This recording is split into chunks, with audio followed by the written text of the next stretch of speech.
This is my intro. There are many others like it, but this one is mine. Hello, sports fans, and on this fine day, you are joined by Dan, your man. So great to see you here again. This video took me a little while because I was partly watching an international thing going on in Syria, and that made me want to ask about Baathism. Baathism is a political ideology. There used to be two Baathist states in the world, Syria and Iraq, and the history of both is pretty interesting. I'll have some links in the comments. Baathism basically started in the 1940s as a kind of pan-Arabist, ostensibly socialist liberation ideology. That was the idea behind it. Although Baathism itself isn't exactly socialist, although they've been known to have things like large welfare states and the redistribution of wealth.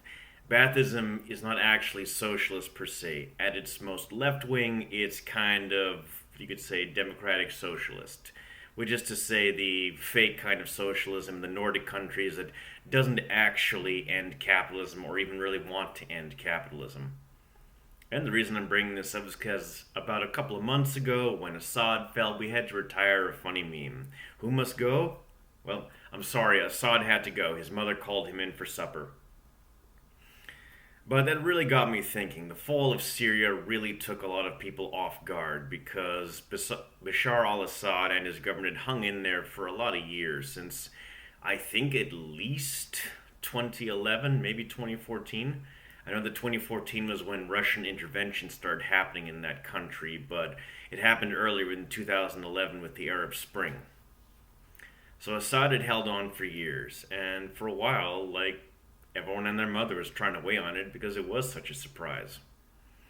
People were saying he'd held on for so long, but Syria was a poor country with the USA occupying its richest regions and its natural resources. But I got to wondering because Syria fell.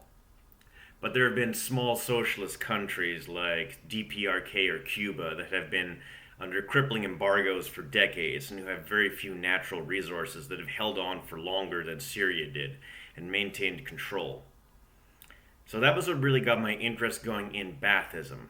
Like I said, Baathism as a political party was started in Syria in 1943 by the likes of, and I'm writing their names down here because I do not speak a lick of Arabic, Michel Afak and Zuki al-Arsuzi. Please don't hurt me, any Arab speakers, in the comments.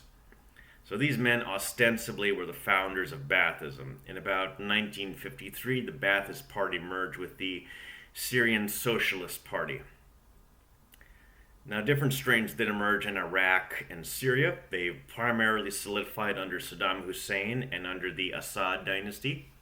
And what they both had in common was that they were ideologies that were pan-Arabic, very nationalist, and they were about wealth redistribution. They both established a strong welfare state, although under Assad's reign, they would start to do neoliberalism and start to cut public subsidies, public spendings, public support, which is especially hard as the country was being strangled by sanctions without any kind of real investment coming in to offset that.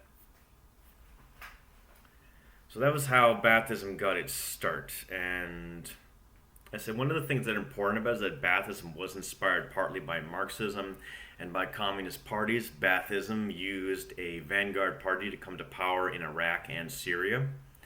But they don't actually believe in class warfare. They don't actually believe in dialectical materialism. The founders of Baathism believed that they had to start an Arab Renaissance, modernization. And the way to do that was to get the whole Arab populations unified and also unify the entire Arabian Peninsula and Arabian culture. They considered the earlier revolt against the Ottomans to be done by the reactionary class, which they were not entirely wrong. The Ottoman revolt was done partly by the feudal classes and by tribal authorities. So they might rightly be called reactionary, the kind of people who eventually would fight against the Soviets and then turn their anger on the US empire via Mr. Osama bin Laden. But I may be reaching here. If I'm wrong, please let me know in the comments. If you think I'm right, please let me know in the comments. And I guess that does take me back to why Assad collapsed as an armchair, geopolitical analyst on his potato laptop in his house. Was that Syria collapsed partly because of government cuts to supports that people needed during a time of extreme economic hardship. Because the thing about socialism is that it does build a common culture, an investment in that culture. You know, when the Nazis invaded Europe and the capitalist countries, they rolled over everything. But in the Soviet countries, even though there were compradors, there was large scale resistance and partisan warfare to the Nazis. When you have a shared culture, when you have a shared economic basis, you have suddenly an investment in that. And Assad's attempts to play nice with the Syrian upper classes, the capitalist and merchant classes, really ended up hurting him in the long term, even if he was shoring up his reign for the short term. You know, because there's been a lot of literature written, people by like Walter Rodney or Frantz Fanon, who've talked about national liberation and national liberation as communist revolution.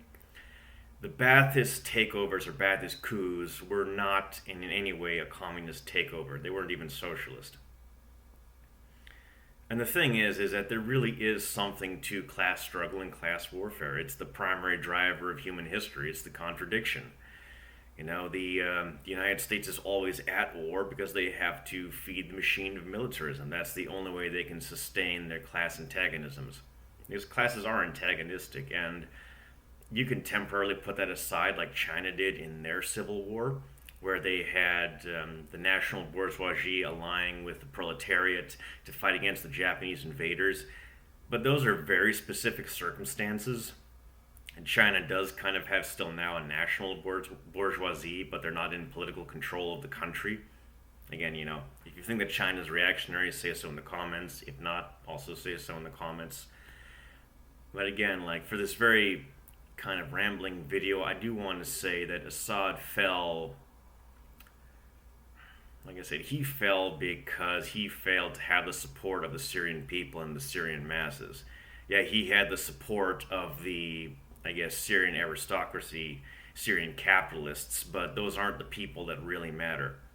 I mean, Niccolo Machiavelli said that it is better for the king to have the support of the peasants than the support of the nobility, because the peasants don't want to be oppressed by the nobles, and the nobles just want to be able to oppress everyone without the king getting in their way. So whether you're in Machiavelli's time or in Syria, the national elite are not really the people you want to toe the line with first. And that's why Assad is gone. So thank you for this rambling video. I'll have some links in the description about Baathism, a little bit about the history of modern Syria. If you like the video, please like and subscribe. I like conversation, it drives things on. Please have a wonderful day and take care. This is my outro. There are many others like it, but this one is mine.